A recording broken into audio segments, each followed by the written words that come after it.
बढ़ेंगे बिहार से, जहां पर विधानसभा चुनाव में केवल 6 सीटें जीतने के बाद कांग्रेस ने अपनी हार को लेकर मंथन शुरू कर दिया है। पार्टी नेतृत्व ने दिल्ली में स्थित इंदिरा भवन में प्रदेश अध्यक्ष, प्रदेश प्रभारी, पूर्व सीएलपी नेता, सभी सांसद विधायकों के साथ उन 61 प्रत्याशियों को भी बुलाया जिन्होंने पार्टी के टिकट पर चुनाव लड़ा था।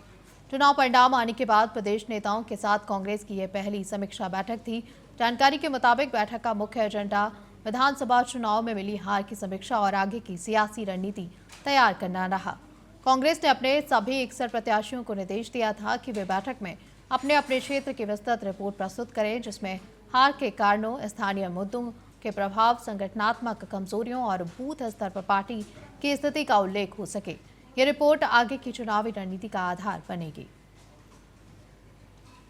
वे इस खबर पर ज़्यादा जानकारी के साथ हमारे साथ जुड़ रहे हैं हमारे संवाददाता कंचन। अगर बात करें जिस तरह से 61 प्रत्याशियों के साथ ये पूरा कांग्रेस की तरफ से मंथन किया गया है, बिहार में जो हार देखने को मिली, आगे चुनावी रणनीति पर यह मंथन हुआ है, आखिरकार इस समिति में समीक्षा बैठक में क्या क्या चर्चाएं हुई हैं?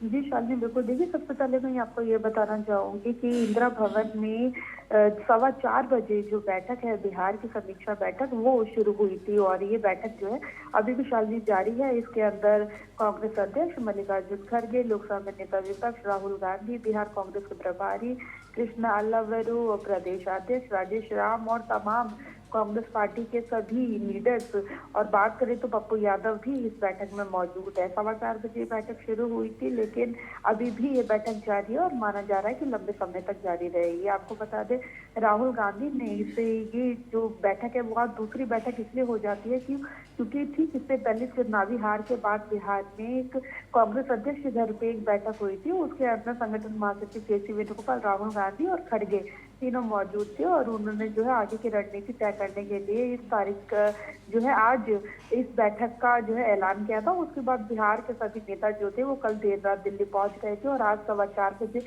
ये बैठक शुरू हुई और अभी भी जारी है। इसके अंतर्गत बिहार में हुई चुनावी हार, क्या वो कारण रहे? लगातार राहुल गांधी जो है एक्टिव रहे थे बिहार में, लेकिन उसके बाद नैरेटिव सेट करने के बाद वोटर अधिकार यात्रा में जो देखा गया था, एक नैरेटिव जो कांग्रेस पार्टी का था वो घर घर जन जन तक पहुंच गया था। तो फिर ऐसे कौन से कारण रहे कि वो फेल हो गया? पहला ये, और दूसरा कि कौन से दूसरे टिकट बंटवारे को लेकर जो लगातार आरोप कृष्णा अल्लावरू प्रभारी पर लग रहे हैं, वो कितने सच है और कितने झूठ, उन सभी पे बात करने के लिए और आगे की न केवल बिहार की समीक्षा बैठक हो रही है शालिनी, आगे का रोड मैप बिहार में कांग्रेस पार्टी का क्या रहेगा? क्योंकि माना जा रहा है, सूत्रों का कहना है, कांग्रेस पार्टी अगले चुनाव 2030 का जो चुनाव होगा बिहार विधानसभा का, हो सकता है कांग्रेस पार्टी उसे अकेला लड़े। उसके लिए कांग्रेस पार्टी को अपना संगठन और जमीन जो है, अगर बात करें कांग्रेस के हाईकमान गठबंधन की आखिरकार रणनीति पर, ये किस तरह का विचार दिख रहा है कि आगे आने वाली चुनाव प्रक्रिया किस तरह से इनके समक्ष, इनके पार्टी में एक विशेष बल के साथ चुनाव मैदान में उतरेगी? जी शालिनी, देखिए, जिस तरीके से बिहार चुनाव में सीटों को बंटवारा हुआ था, हमने नोक-झोंक भी देखी और लगातार नेता विपक्ष का यही कहना, राहुल गांधी का यही कहना था कि हमें जो भी सीट्स मिले वो विनेबिलिटी फैक्टर हमारे लिए ज्यादा इम्पोर्टेंट है, बजाय इसके कि हम कितनी ज्यादा सीटों पर चुनाव लड़ते हैं।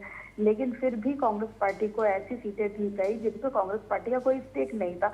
तो रीट घड़ा जो है कांग्रेस पार्टी में नेता होगा, उनका कहना है कि हमें आरजेडी की बैसाखी को अब छोड़कर जो है अकेले राह पे निकलना होगा, एकलो चलो की राजनीति अपनानी होगी बिहार में, तभी पार्टी जो है कुछ कर सकती है। कई एक धड़ा कांग्रेस बिहार में ये भी है कि उनका मानना है कि यदि हमने इस बार भी एकला चलो की राजनीति की होती तो शायद जो 6 सीटें 61 सीटों पे चुनाव लड़के 6 सीटें हम लेकर आए हैं। पिछली बार 19 सीटें लेकर आए थे 2020 में, तो उससे करारी हार बहुत ज्यादा हुई है, नुकसान पार्टी को बहुत ज्यादा हुआ है। तो ऐसे में एकला चलो की राह हमारे लिए ज्यादा बेहतर होगी। लेकिन फिलहाल मंथन जो सभी कारण रहे उन पर बातचीत, चर्चा जारी है और क्या कुछ निकल कर आता है, आगे की रणनीति क्या होगी, क्योंकि एफआईआर का मुद्दा बिहार से शुरू हुआ था, अन्य राज्यों में भी हो रहा है। कांग्रेस पार्टी ने जो 2025 का साल रखा था वो संगठन सृजन के लिए रखा था, और ऐसे में कांग्रेस पार्टी का जो बिहार में संगठन सृजन हमें देखने को मिला, बिल्कुल कंचन, ये तो देखने वाली बात होगी कि आखिर कांग्रेस अगला कदम क्या होगा। बहुत बहुत शुक्रिया तमाम जानकारी देने के लिए और हमारे साथ जुड़ने के लिए।